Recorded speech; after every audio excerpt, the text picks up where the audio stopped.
Estudiantes, buenas tardes. Mi nombre es Juan Antonio. Bienvenidos nuevamente a este pequeño resumen, una lectura de la introducción. Todavía en el módulo 11, la unidad 2, sección 7, cine, literatura y cine. Es apenas la introducción, finalmente nos presenta de todos modos unos datos interesantes. Bueno, hay que mencionarlos. Comienzo pues con la lectura. El cine es una expresión artística propia de la sociedad industrial y oscila permanentemente entre la industria y el arte. Su historia documentada se remonta al final del siglo XIX, cuando los hermanos Auguste y Louis Lumière inventaron el cinematógrafo o cinematógrafo. Y el 28 de diciembre de 1895 en París realizaron la primera proyección pública de cortos breves. Entre los más conocidos podemos citar los titulados La salida de las fábricas Lumière, La llegada de un tren a la estación de la Ciotat, y El regado, todos realizados ese mismo año de 1895. Aquí saltan dos nombres, Auguste y Louis Lumière, de apellido Lumière, ambos eran hermanos, y su invento es el cinematógrafo.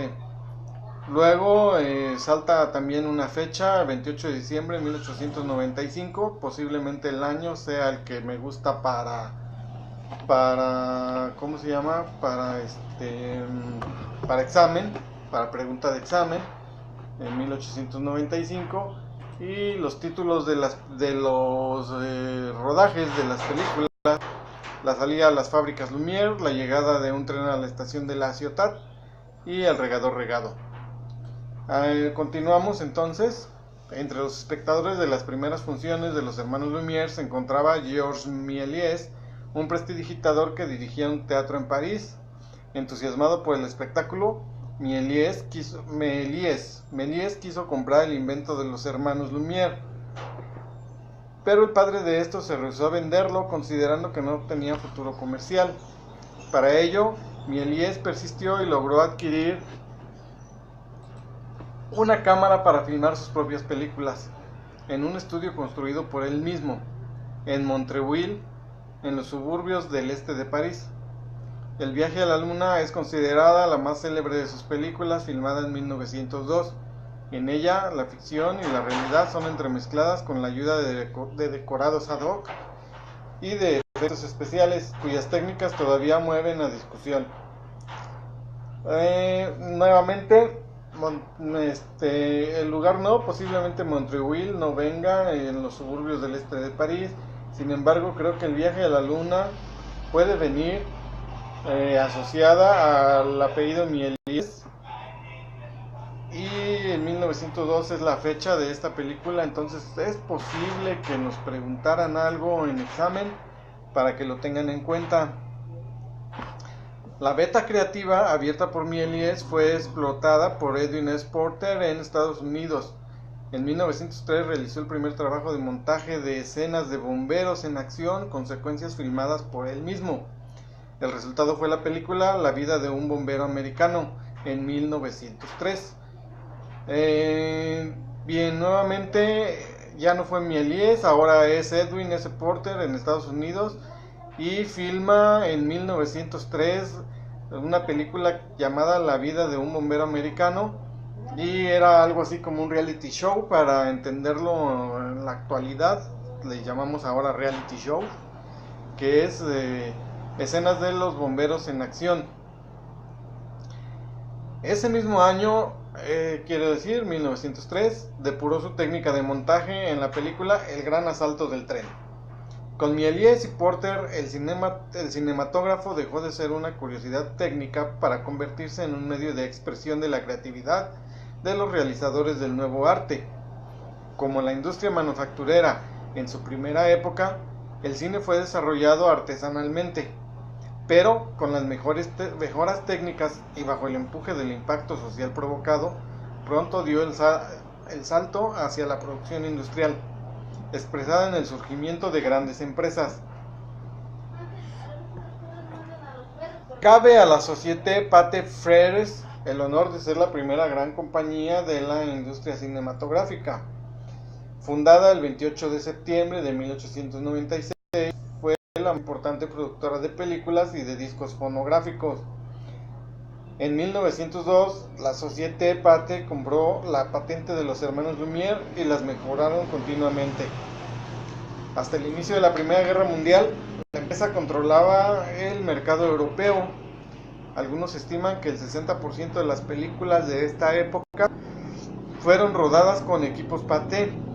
Si eso no bastara, la cadena de salas de proyección controlada por la empresa fue expandida a Londres en 1902, a Bélgica en 1909, a Madrid, Moscú y Roma en 1910 y posteriormente a Nueva York, Sydney y Tokio.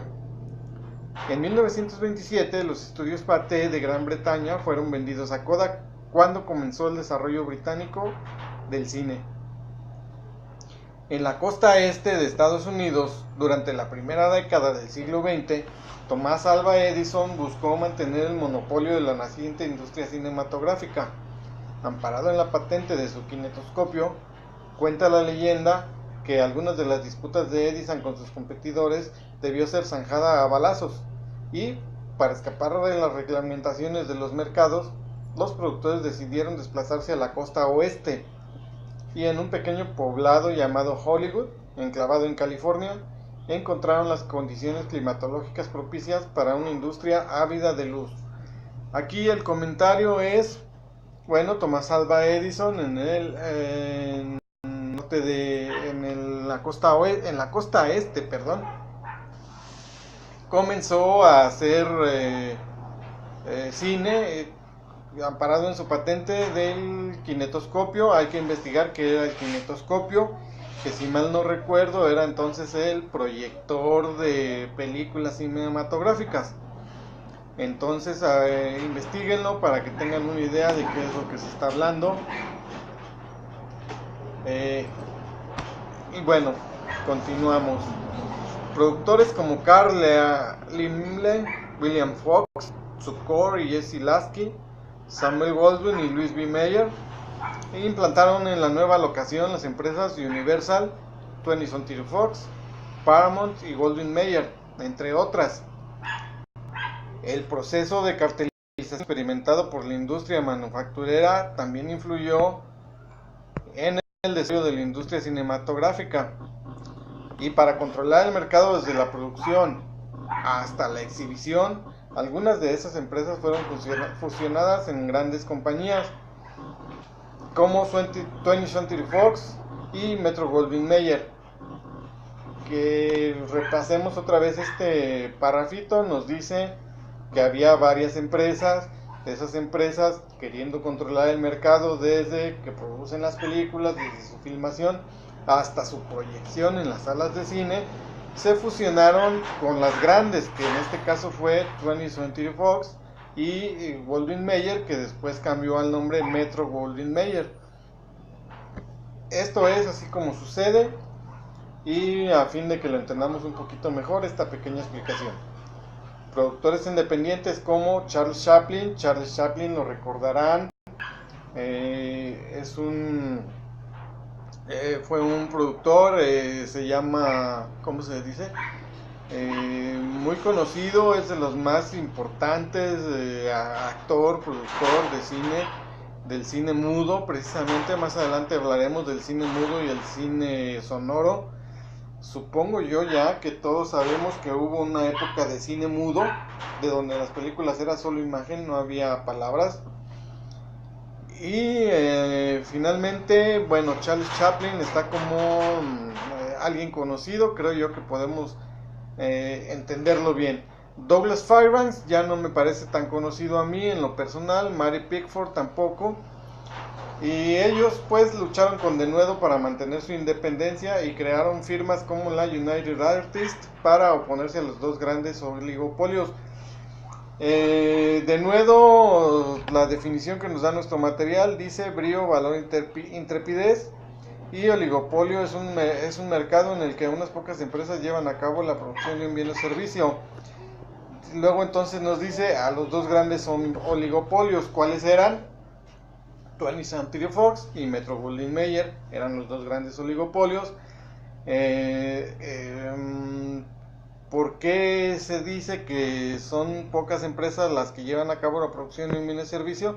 Recordemos que controlaban desde la filmación hasta la proyección de las películas. A eso es a lo que se refiere este párrafo. En diciembre de 1917, continuamos ya con la lectura, el gobierno alemán creó la empresa Universum Film AG o UFA mediante la fusión de empresas privadas Nordisk y Dekla. ¿Qué significa? Existían dos empresas cinematográficas, Nordisk y Dekla. El gobierno de alguna manera las compra o las expropia, las junta en una sola y con estas dos empresas forma Universum Film AG o bien abreviado UFA o UFA, como ustedes decidan.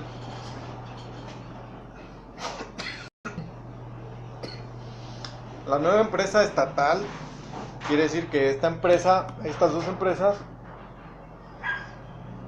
se funcionaron en una sola, las fusionó el gobierno y se convirtió en una empresa de gobierno. Por eso dice esta empresa estatal. Tuvo como vocación la propaganda militar durante la Primera Guerra Mundial. En 1921 UFA fue privatizada. Esta empresa, que era de gobierno, nuevamente se vende a la iniciativa privada, se vuelve particular, deja de ser pública. Esto fue en 1921 y entra en un auge, en una fase de producción, en una fase de auge de producción, en donde produce alrededor de 600 películas por año. Se prolongó hasta la aparición del cine sonoro. Esta es donde su fase de producción, que comienza con el cine mudo, se prolonga hasta después de que aparece el cine sonoro. 600 películas por año, pues podrían parecer pocas, son nada menos que 2 diarias. En esa época no tengo idea cuánto puede ser ¿cómo se llama? La duración de las películas, pues, posiblemente alguna hora igual, como muy cercano a lo que tenemos hoy de hora y media o incluso hasta 3 horas. Continuamos entonces con la lectura nuevamente. Durante esta fase produjo el clásico Metrópolis de Fritz Lang. Después de 1933, con la llegada del Partido Nacional Socialista al poder, UFA fue utilizada como el principal instrumento de la propaganda nazi. En la Italia fascista, el ejemplo de la propaganda cinematográfica nazi rápidamente fue emulado y Benito Mussolini, el 23 de enero de 1936, puso la primera piedra de Cinecittà y la inauguró el 28 de abril del año siguiente. Un año 4 meses después de poner la primera piedra, inaugura su empresa que se llamaba Cinecittà. Este fue Benito Mussolini imitando a los alemanes que la utilizaron como propaganda nazi, como propaganda de su partido. El Partido Nacional Socialista es el mismo que el partido nazi.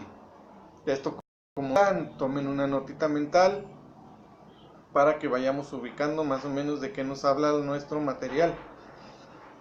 Luego dice entonces, llama la atención que durante la administración fascista los estudios italianos, Roberto Rossellini, Federico Fellini, Vittorio De Sica, Luchino Visconti hicieron sus primeros trabajos fílmicos. El cine, como puedes ver, es polivalente. Quiere decir esta palabra polivalente que, bueno, se puede ocupar para muchas cosas, para diferentes cosas. Las empresas lo consideran como una mercancía que permite ganar dinero. Los artistas lo conciben como un medio para transmitir sus mensajes y los políticos lo utilizan como un instrumento para mediatizar y manipular las masas. Nuestra finalidad no es hacer una historia exhaustiva del cine, por lo tanto nos limitaremos a señalar que 1. Hasta la aparición y la popularización de la televisión, el cine, a pesar de altibajos, fue el medio de entretenimiento social por excelencia. 2. Con la consolidación de Estados Unidos como la potencia económica y militar mundial, la industria cinematográfica experimentó una reorganización radical para ser dominada por las grandes firmas estadounidenses. Las empresas europeas en buena medida se vieron relegadas a los espacios nacionales de origen o a algunas áreas de la Europa de la posguerra. ¿Qué nos dice? Bueno, pues nada más eso, que que en México raramente vemos películas europeas, raramente vemos películas africanas, raramente vemos películas de otra nacionalidad, asiáticas por ejemplo, y nos da como ejemplo que algunas películas, sobre todo europeas, se ven solamente en su región, solamente en Europa. Es decir, las películas españolas pues era posible que se vean solamente en España, o por lo menos no se ven aquí en México con la frecuencia que podría verse cualquier otra película estadounidense. Dada la vecindad geográfica de México con Estados Unidos, quedamos en el área de influencia cultural de la gran potencia, y eso ha determinado una forma específica de consumo cinematográfico marcado para el gran público por las producciones locales y estadounidenses. Esto es parte del comentario que les hacía yo, que estamos en el área de influencia de Estados Unidos y bueno, su área de influencia incluye también el cine. Las películas latinoamericanas, europeas, asiáticas o africanas difícilmente tienen acceso a las cadenas comerciales de distribución y su exhibición ha sido limitada a las salas de arte. Teniendo en cuenta estas circunstancias, en esta sección nos centraremos en analizar primero el cine estadounidense en dos dimensiones, la de las películas con contenido social que marcaron la evolución de las sociedades estadounidenses e indirectamente la sociedad mexicana, así como la de las películas que han marcado el desarrollo del cine de masas. En segundo término, presentaremos un panorama general de la proyección internacional de los cineastas mexicanos contemporáneos. Terminaremos estudiando algunos de los ejemplos más sobresalientes del cine contemporáneo no estadounidense, destacando las obras de finales del siglo XX y de principios del siglo XXI. Hasta aquí nuestro comentario, hasta aquí la lectura de esta ¿cómo se llaman? De esta introducción a la sección. Vamos a continuar más adelante con el cine norteamericano en la próxima entrega, si me lo permiten, el próximo videíto. Ya continuaremos con el cine norteamericano y el subtema, el cine estadounidense dice, y el subtema, el cine con contenido social. Mi nombre es Juan Antonio, recuerden darle me gusta para que YouTube nos mantenga activos, nos mantenga vivos. Recuerden suscribirse para los nuevos videos, les vayan avisando, les vaya llegando. Espero que sea de utilidad. Chicos de Prepa Abierta, este material es el de Prepa Abierta Guanajuato. Si no estás en Guanajuato, espero que de todos modos, ojalá que te sea útil. Si estás en Guanajuato, en cualquier otro municipio diferente del de San Luis de la Paz, igual suscríbete, igual dale me gusta. Trataré de ir mejorando con mucho la calidad, con mucho el contenido, y más adelante tengas mucho mejor material para escuchar.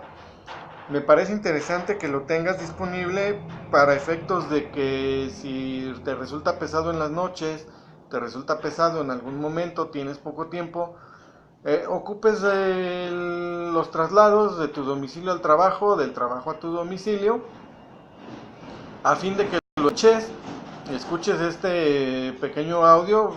Bueno, es un video que puedes ocuparlo como solamente audio para que tengas una introducción ya. Cuando llegues a casa a estudiar ya vas un poco aventajado. La intención es que te sea de utilidad, la intención es ayudarte. Muy buenas tardes, muy buenas noches, días, dependiendo del horario en que estés escuchando. Mi nombre es Juan Antonio y hasta la próxima entrega.